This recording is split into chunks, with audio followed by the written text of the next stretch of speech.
Avengers Age of Ultron, an underrated film in the MCU, we'll see. What's up guys, my name is Ryan, welcome to my channel if you are new here. So we are almost done with phase 2 of our MCU rewatch series. We only got a couple more films to go, and tonight we make it to the second Avengers film, that being Age of Ultron, of course. It's been a while since I watched the film again, but from memory, every time I've watched the film, I thought it was pretty good. I think it's a bit of an underrated film. I don't hear it be talked about much, but I think from memory, it's pretty good, actually. But we'll find out if I still hold that opinion after this latest rewatch, so I'm just gonna go ahead and watch the film, and then give my thoughts after.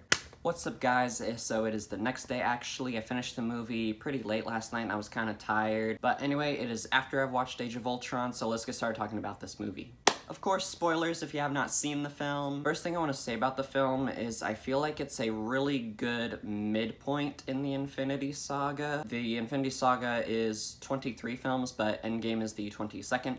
And this film, Age of Ultron, is the 11th film, and I just felt like it was a really good middle film right smack dab in the middle of the Infinity Saga, because it really does a great job of building on and continuing what came before and everything that's built up to it, and it does a great job of setting up everything that comes after it in the Infinity Saga, especially like Civil War. This is a very important film when it comes to the Infinity Saga. A lot of new characters are introduced. We get another Infinity Stone in this film. It does a great job of once again continuing everyone's arc, especially Iron Man and Captain America's, more so Iron Man. This film also, once again, it impresses me, just the balance the MCU has, at least in the Infinity Saga. You have this very weighty situation with Ultron trying to end the world, but at the same time they inject that humor and the levity and the fun into the film, and it really does have that balance. One never overtakes the other, never feels too serious or too humorous. It just balances everything perfectly. And also with introducing a lot of new stuff into this film, mainly characters,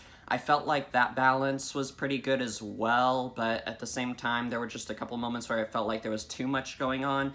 But for the most part, I felt like they balanced all the original characters and the new characters all pretty well in the film. I felt like everyone pretty much got a moment to shine. I really enjoy our new characters that are introduced here. You got Vision, played by Paul Bettany. You got Elizabeth Olsen as Wanda Maximoff, aka Scarlet Witch, and you also have Aaron Taylor Johnson, I believe his name is, as her brother Quicksilver, or Pietro Maximoff. Really enjoyed those three new characters, especially Quicksilver. I really love speedsters.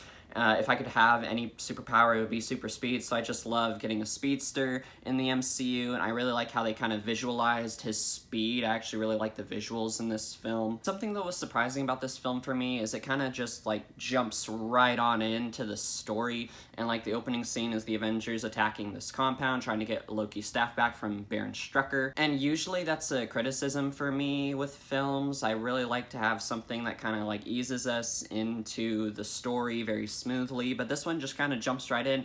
But I actually don't mind that, probably because, you know, it's the MCU and this is the second Avengers film. They've done a lot of setup with these characters already. We've gotten to know our main characters already, so I guess that's why I don't mind really jumping right into the film. I like getting to spend a whole heck of a lot of time with the team right from the get-go. And once again, this cast as these characters is just so fun to see them interact and team up and work together. I, like a lot of people, of course, love that scene at the Stark Tower or Avengers Tower, or whatever you call it, where they're all hanging out at the party and they're all trying to lift Thor's hammer, which is, of course, setting up that moment in Endgame. You know what I'm talking about. I love how we just get to see the Avengers hanging out and just kind of being friends in this film, and just getting to explore their characters more, getting more backstory, developing the relationship between all of them. I love towards the, like, transitioning from the second act to the third act when they're at the safe house, Hawkeye's house, and we get to see that Hawkeye has this family. Hawkeye's one of my favorite characters. I just love how he's this just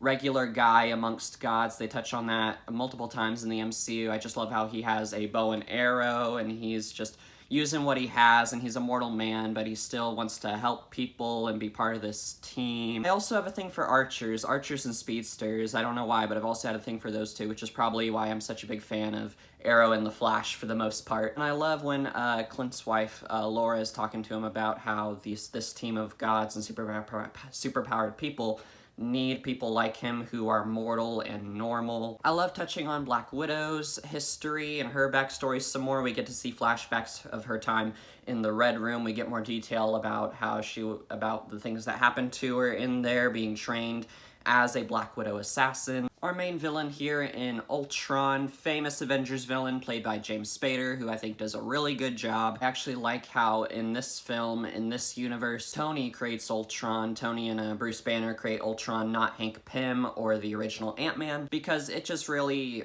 adds to Tony's arc and his character and creating to understand him a bit more. Tony gives that whole talk to Banner about how he sees a suit of armor around the world, about how, like, if aliens invade, what if they couldn't get past the bouncer next time? And then Banner's trying to talk him out of it, and Tony's like, I don't want to hear the whole man wasn't meant to meddle medley, which is exactly what Thor tells him later. He tells him that he was meddling with stuff that he didn't understand. Like I said earlier, this film is just so great at building on what came before and in setting up what's to come in the future. It is like the perfect midpoint in the Infinity Saga, just continuing Tony's arc. I think this film is just such an interesting exploration of Tony Stark's character, and this film is just filled with so many great and interesting lines when it comes to the characters and getting to know that, like I said, building on their backstories more and getting to know them and understand them some more. For example, I think it's very interesting when Wanda is talking to Captain America in the third act battle in Sokovia, and when she says, Ultron can't tell the difference between saving the world and destroying it. Where do you think he gets that? I just thought that was really interesting because Tony's such an interesting character because he wants to protect the world, he wants to put a suit of armor around it, and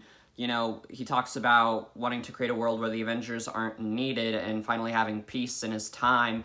But in trying to do that, he's trying to create Ultron to do that, but Ultron gains sentience and he misunderstands his mission, and he's trying to destroy the world now. He thinks the answer is just destroying the world and trying to help humanity evolve and kind of rise from the ashes. In trying to help the world, Tony is, like, in a way, bringing it down and destroying it. Tony does these very dangerous things. He is a risk taker in trying to protect the world. Love after the Avengers first meet and fight against Ultron when they find out what Tony has done in creating Ultron, and they have that talk and Tony explains how, like, what if aliens come again? Like, up there, that's the end game. I love the Endgame reference there. And then Tony's like, how are you planning on beating that? And then Cap goes, together. And then Tony's like, we'll lose. And then Cap's like, well, then we'll do that together too. And I love that because it's just touches on how the Avengers are a team and how if they fail and if they fall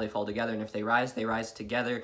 I just love that kind of stuff. People just having that much care for each other where they take on each other's burdens.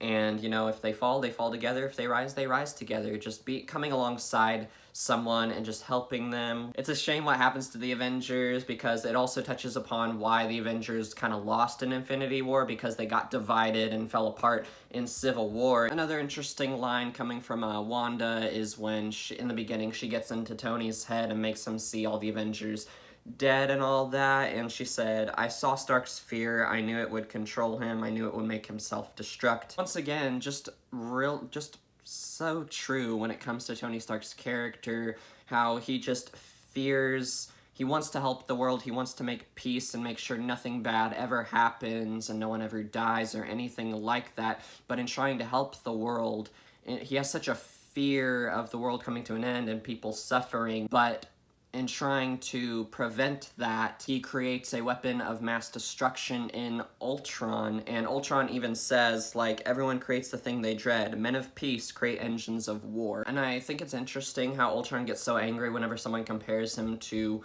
Tony in the film, but he really is kind of similar. You know, he thinks he's saving the world, but he's destroying it. I think this film is just so interesting when it comes to the dialogue and the exploration of the characters and diving deeper into them. This film just touches upon a few things that I've touched upon in my other MCU reviews, like I love how the Avengers are bearing each other's burdens. And in this film, Tony continues to learn that his actions affect other people, and that maybe he should be a bit more careful, maybe not take such risks and be held more accountable. And then a couple more things I wanted to mention before I hop into some negatives about the film. I love that we get the Hulkbuster armor in the film, and that fight with Tony in the Hulkbuster armor and with the Hulk in the film. I love how they mention Wakanda, and we get Ulysses' claw and the setup with him getting the, Sonic arm when Ultron cuts off his arm. Actually, I think it's the left arm. And I also think Andy Serkis, Gollum himself, does a great job as Claw. Once again, the film just does such a great job of setting up what's to come in the MCU. The film is also really funny. Once again, got that Marvel humor. My favorite joke probably being the language joke with Captain America in the beginning, and they keep teasing him throughout the film. And then the whole thing with Hawkeye and Quicksilver with the "you didn't see that coming" thing. And now on to a few negatives I have with the film. I touched on this a bit earlier. There is kind of a lot being introduced and going on in the film, but it rarely feels overwhelming at points, but there are a